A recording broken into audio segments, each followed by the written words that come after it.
Today we're going to be talking about the 17th and first Pierce Brosnan James Bond film, Goldeneye. So let's get started.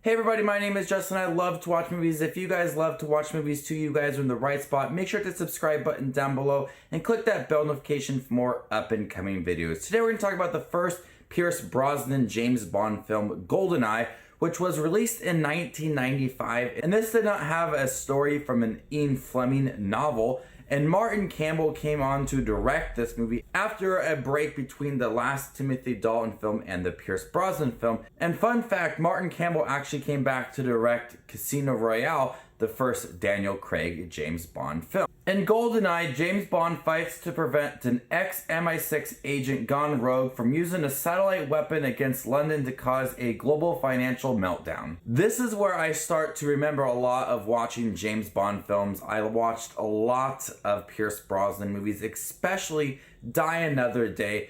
I think Goldeneye out of the four is probably the one that I've seen the least, but I do remember watching a lot of Goldeneye when I was younger. This had a significant difference between any of the other James Bond films. We had Judi Dench was brought on to play M. She replaced Robert Brown. We have a new Moneypenny who is played by Samantha Bond. The same actor who plays Q is brought back, but everything just feels different.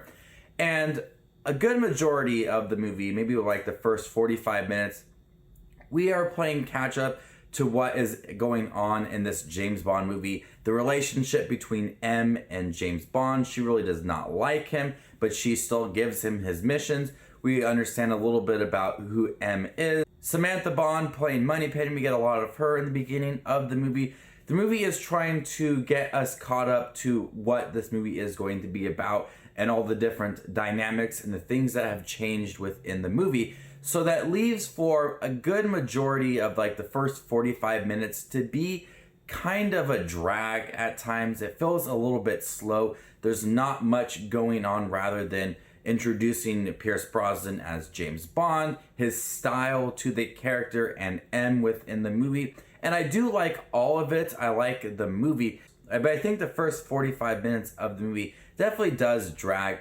But once we get going and feel comfortable with the characters, it becomes an action-packed film. There is a lot of good action within this movie, especially James Bond with a tank. He is just destroying buildings, just ramming through them. It's a lot of fun.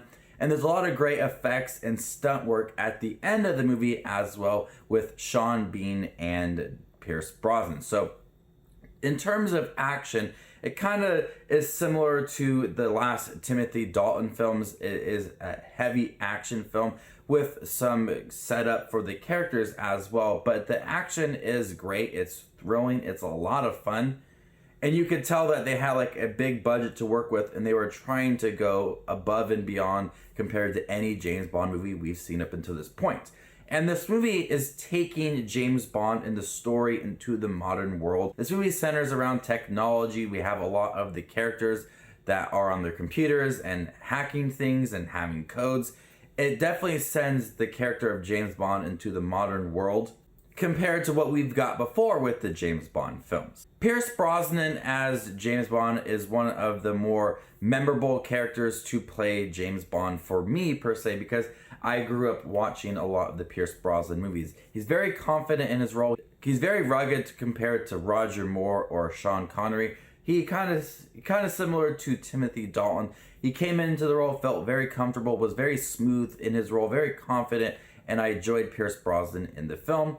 And he did a great job with all four of his movies. Sean Bean is in the movie as 006, and spoiler for anybody who's not seen Goldeneye, and I saw the trailer for this before watching the movie, it gives away the big reveal with 006 that he is the big villain kind of working things behind this Goldeneye and trying to have this financial meltdown.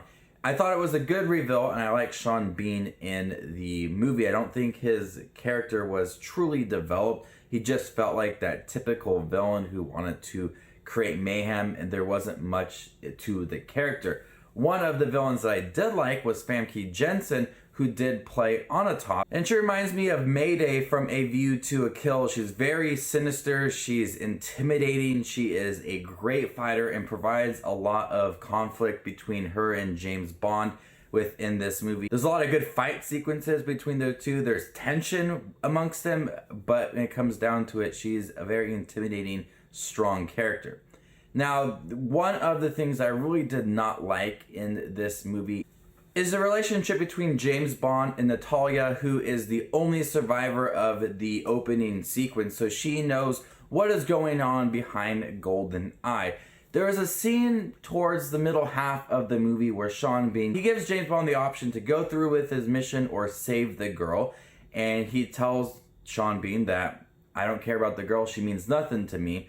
And then in 10 minutes later, they're making out. I really did not buy into their romance. I think that is just your typical James Bond romantic scene. You have to have him making out with a girl in a movie. I just did not buy into it one bit. I think she was a very strong character by herself. She was very important to the storyline. I did not like those romance scenes between her and James Bond. I think it kind of took away from the character. Goldeneye is actually a pretty simple plot in terms of some of the more outlandish, complex James Bond films. It was easy to follow. It wasn't a truly deep James Bond film. It's actually just a kind of simple story about a person who wants to create this financial meltdown. But I do think that Goldeneye is a good James Bond film. I really like Pierce Brosnan in the role. There are some interesting characters besides James Bond. It does take its time to kind of introduce us to James Bond, the new style, some of the characters that have changed, like M, but there is a lot of great action scenes within this movie. And even though the villain is on the weaker side, I do think that it was a different twist that we got with the character compared to other James Bond movies. So before I give my final thoughts and score for Goldeneye, make sure to hit the subscribe button down below and click that bell notification for more up and coming James Bond videos. We got the other 3 Pierce Brosnan movies and then the upcoming Daniel Craig movies as well. And then I'll be doing a ranking video for the villains, the opening sequences in the movies as well as the actors. Got a lot of James Bond videos planned in April and I'm really excited for that. So Goldeneye, I really did enjoy it. There were some things that I did not like about the movie. The romantic parts between James Bond and Natalia, as well as some of the slower parts within the first 45 minutes. But overall, it is a decent film. And I'm going to go ahead and give Goldeneye a B-.